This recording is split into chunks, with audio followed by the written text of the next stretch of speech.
Clemson fans finally getting that winning feeling again. We'll talk about it right here on Locked On Clemson.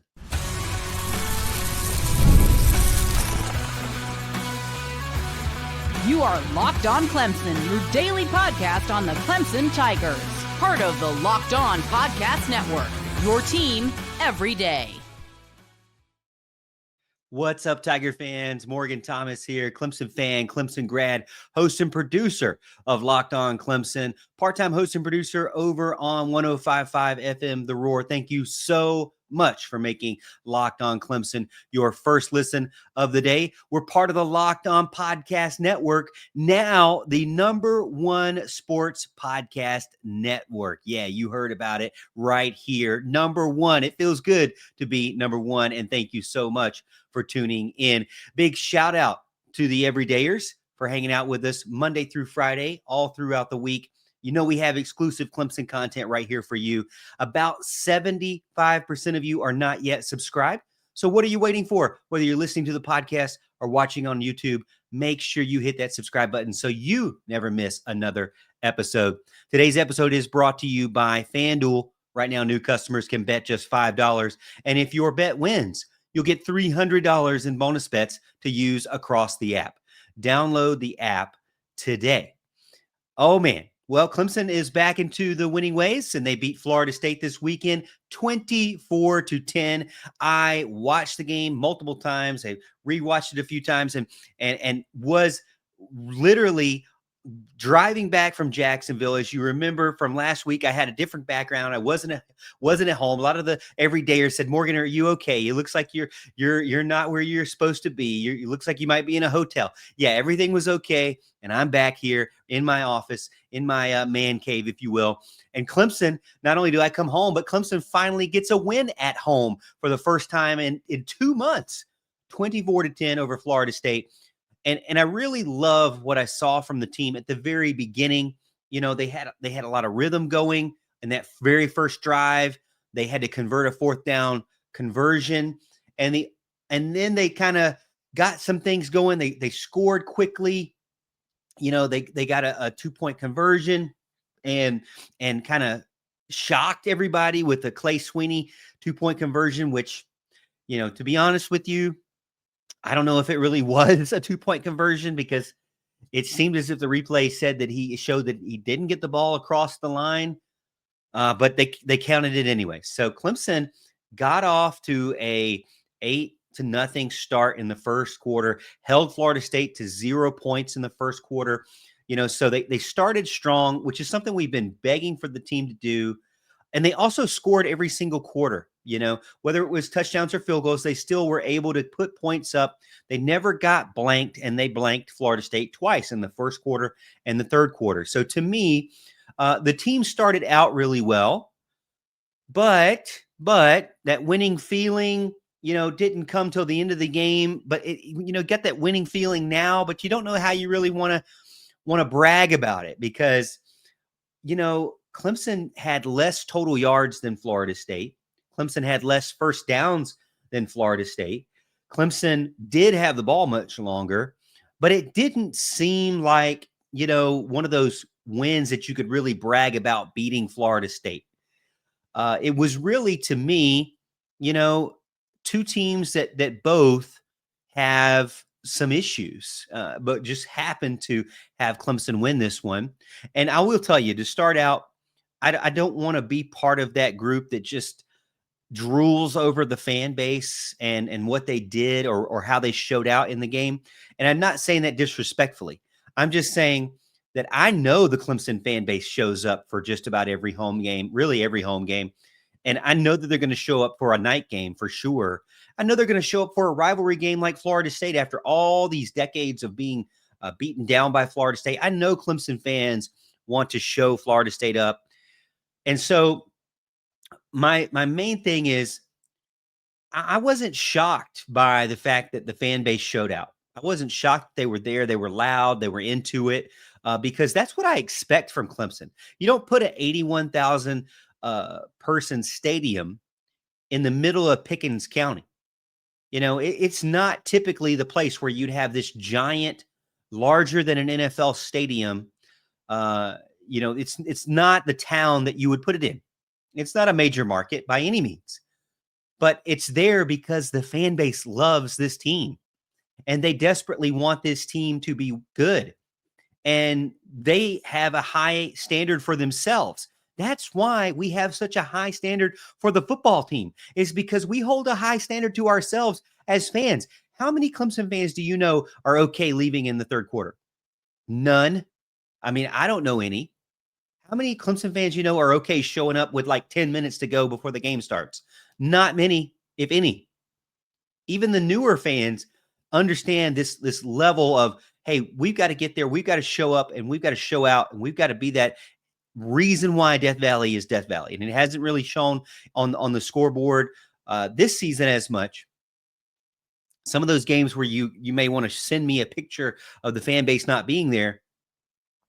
Also, remember, there were like 2 lightning delays earlier this season, which kind of threw it out of whack as well, which you have to wait for 30 minutes before you can come back in the stadium. So I don't believe that Clemson fans shocked me at all. And again, it's not disrespectful. It's just saying that's what I believe that Clemson fan base is all about, is supporting their team through thick and thin.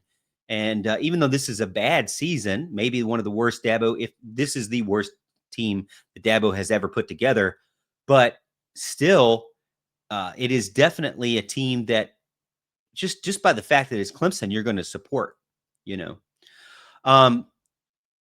Clemson kind of got started fast and then slowed down again. A lot of head scratcher decisions that were being made. We'll talk about it in segment 2 about some of those specific things that just didn't really make sense to me. I thought Cade Klubnik did pretty well. He finished 20 for 27 overall, 221 yards, 1 touchdown, so 74% completion, rating through the roof at 155.1. Cade did well to keep the game going and win the game. But again, there were some things out there that really, you don't really like from the offense on that side of the ball as well, for sure. Because when you see this team against a Florida State that's a team that's not a good team, it seemed as if they had to go back to kind of like the bag of tricks again. I can't say that this team has that true identity to just what they want to do to win a game. It's kind of, they just throw something together, see if it works. Even another flea-flicker type play. I don't want to be a gimmicky offense. I don't want to be a team that has to do those things in order to assert dominance against a bad team.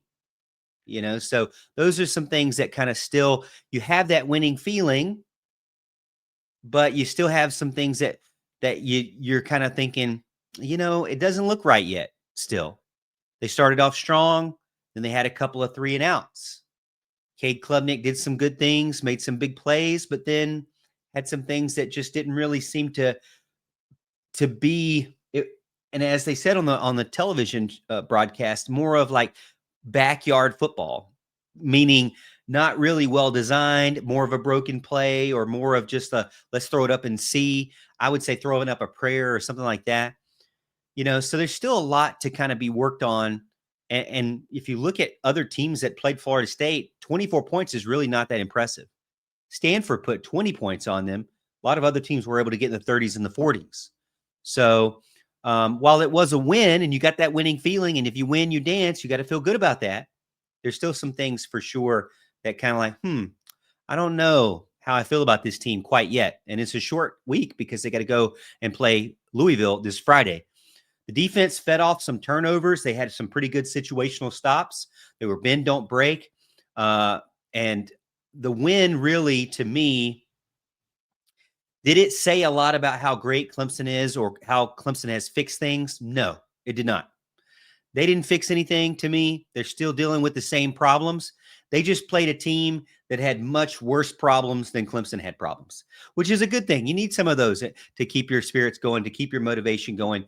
This team still got to win 2 out of the last 3 to become bowl eligible. Will it be Louisville this Friday? Will it be Furman in South Carolina? They have to win those games in order to get to a bowl game, which is Really, really crazy to think about. Coming up in segment 2, we're going to talk about that offense. And then in segment 3, we're going to talk about the defense as well, right here on Locked on Clemson.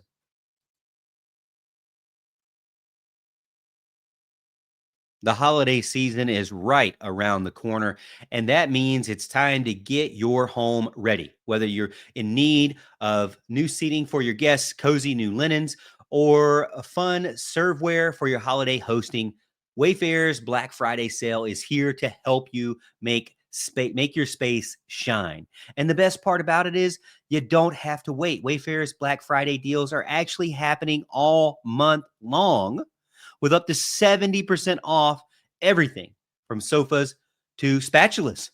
I recently upgraded my downstairs because I'm having some family over. I've even had some of my flight pilot friends come over in between visits and in between travels. And so having that downstairs bedroom, with some new furniture just made it feel like more at home, even when you're away from home, when you come visit me. If you've ever hosted family for the holidays as well, you know how much a difference it can make to have those little touches that just make it fun for this season. And Wayfair makes it easy. So you don't want to miss out on the Black Friday deals. Head over to wayfair.com to shop Wayfair's Black Friday sale, up to 70% off of items. That's WAYFAIR.com. The sale ends December 7th.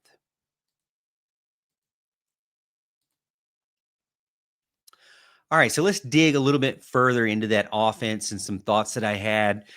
First with that, that flea-flicker 34-yarder to Antonio Williams. To me, pure luck. Under pressure, defense was coming down on him, and Adam Randall almost got tackled, but then flicked it back to the quarterback, Cade Klubnik, and then the defensive tackle kind of ran after Cade. Cade had to kind of roll out to the left, falling on his back foot, kind of chucked it up, and that shows you that he has a good arm because he was able to do that throw. But Antonio Williams was not open. He had a guy right on him, but the guy right on him just seemed like he was terrible at defending the man-to-man coverage, the jump ball. I mean, there is some memes out there that or photos out there on social media showing just how little he jumped off the ground for the FSU defender. And it's laughable just how bad he was at defending that. But it was really a prayer ball. They didn't know that wasn't for sure going to work. And, that really wasn't anything that I would say is, man, that's a great play call, or man, that's a great, pass play or scheme or whatever. I just feel like, it's kind of a little bit of a broken play that turned into something. It was a trick play, of course. And that's what this team is kind of at right now, to try to figure things out and get things going. What's real, though, and what's just something that worked against Florida State? I believe a lot of things that Clemson did were just things that happened to be Florida State was worse at. You saw some things that kind of stuck back out for Clemson as well. You get into third and medium, and they would call routes. And I'm not just saying Cade throwing to guys that aren't beyond the marker, but they would have the majority of receivers not even go past the first down marker. So even giving Cade options to get a first down was limited. I don't understand why Garrett Riley continues to do that on third down. To me, you need to get to the marker. You need to get beyond the marker. And you don't need to have the majority of your receivers staying less than the marker or the line to gain, because you've got to get that first down, especially if you're not going to go for it on fourth down. So I'm still have a lot of head scratching. It's a win, but you have the same problems. The third and mediums, I don't really like those calls. The red zone play calling, there were a few times where Clemson would get the momentum going. They would start rolling, and they'd go down the field.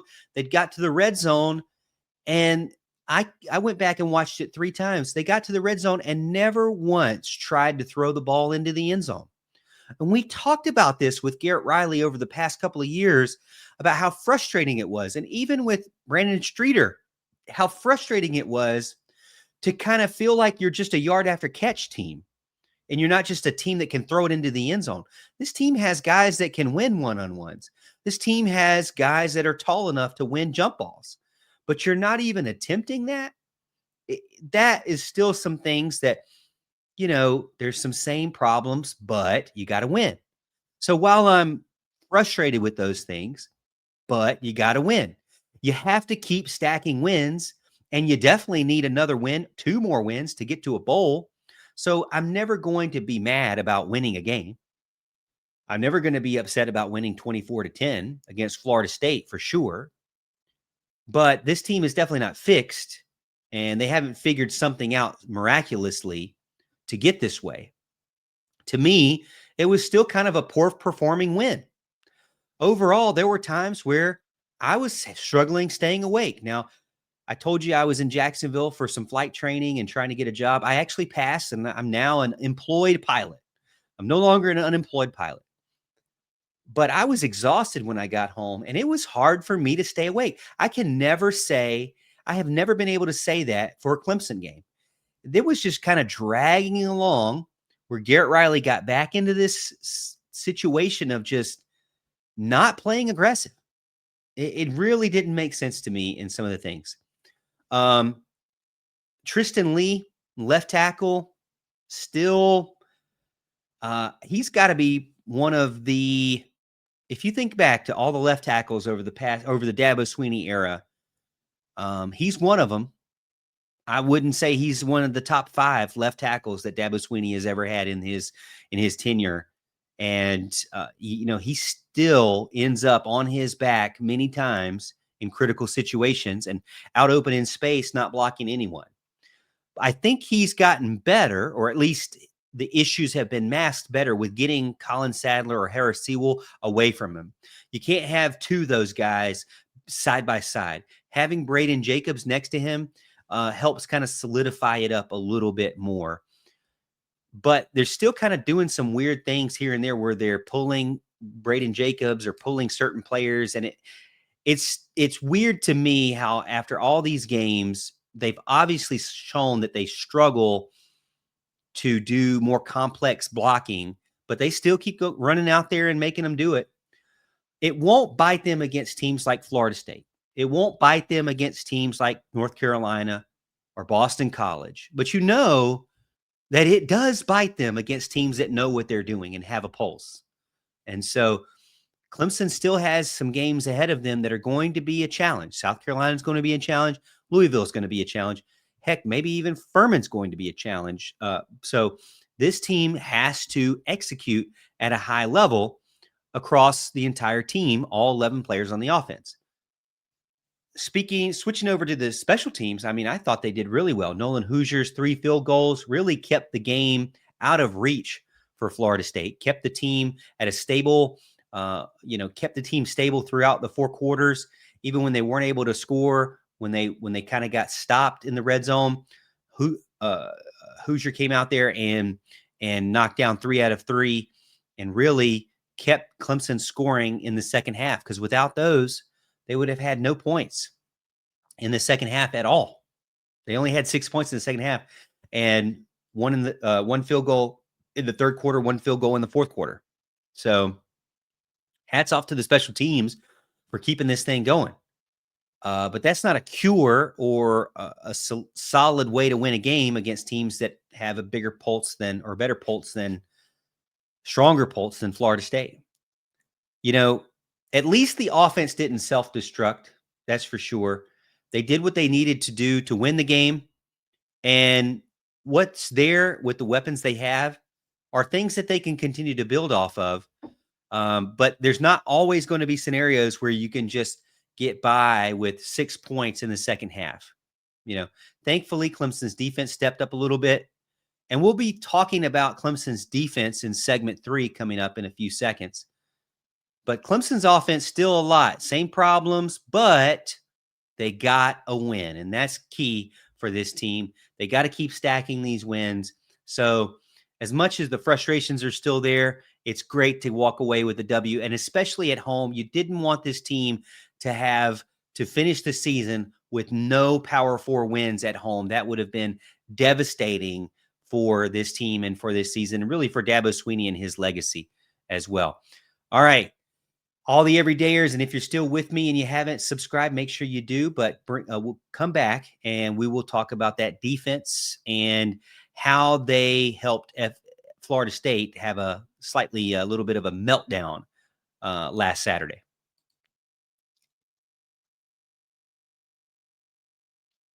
The NBA is back, and there's no better place to get in on the action than FanDuel, the official sports betting partner of the NBA. Even if you miss the start of a game or want to ride the hot hand, FanDuel has live bets on everything from who will score next to fourth quarter comebacks. Plus, you can even combine your live bets into a same game parlay for a shot at a bigger payout. It keeps every game more exciting, especially when your team's making that late push or when you're someone like me and your fantasy football team has just ruined your whole football season. You can go in on FanDuel and find other contests to get into that can keep the excitement going throughout the football season and now into the NBA season. So right now, FanDuel is giving new customers $300 in bonus bets when your first $5 bet wins. So head over to FanDuel.com to sign up and play your game with FanDuel, the official sports betting partner of the NBA. All right, we talked a little bit about the offense and some of the frustrations that I've seen. Overall, though, just to level set, I liked what I see. I continue to like what I see from Antonio Williams. He's one of those guys that can keep that chain moving, keep the momentum going on offense. On defense, though, Clemson's D played very much a bend and don't break type of football. And that's what I felt like Clemson is good at, even before Tom Allen. Wes Goodwins and Brent Venables, they weren't perfect. They had flaws, and they weren't always the best team out there, their best unit out there. But they were very much a bend, don't break. And especially at home, they made it very difficult to score. And Clemson's defense did that this weekend. I like some of the rotations that they had this weekend. Seemed a little bit smarter than in the past. They're trying some new things with different personnel, still sticking with what Tom Allen likes, which is the 4-2-5. But Corian Gibson got some more playing time. I think he moved around from corner to safety. And they also moved around Terrell to the nickel position from cornerback just to kind of try to see different looks. And it worked out well for Terrell because he got 2 sacks on the night.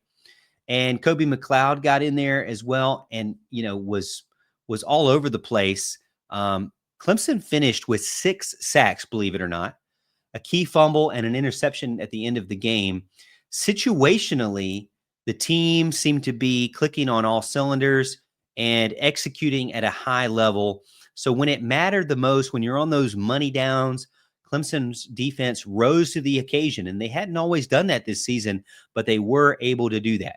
Now, there's also another story behind the story with that, and that is the fact that Florida State could have made this a much more difficult game if they would have reduced their penalties and didn't have the drops. There's at least one drop where the player was wide open and was going to have an easy march into the end zone. That would have put them within 1 score. And if you have some situations where they're able to move the ball in the red zone and not have a penalty or not have a fumble, they could have been able to win the game. It was a much closer game than 24-10 kind of says on the surface. Mike Norvell has got a lot of problems with his team and being able to find ways to be successful. I thought that they had found something against Wake Forest, but it kind of disappeared pretty quickly. Clemson didn't dominate. Again, total yards for Florida State, 360, Clemson 319. So Florida State had more yards there. More passing yards, about 30 more passing yards for Florida State. More rushing yards, about 12 more rushing yards for Florida State. The penalties, though, Florida State had about 40 yards more of penalties, and Florida State had 19 more first downs. So there were definitely areas where if you take away the turnovers for Florida State and you take away those penalties or reduce them at least a little bit or by half, this game would have been much closer than we all would have liked to have admitted. But as a Clemson fan, you're going to walk away and be happy with a 24-10 win. Because it was an ACC win, it was a rivalry win, and it was one that got you closer to becoming bowl eligible. But it really goes back to the fact that Clemson did not dominate. They just played against a team that was worse than them.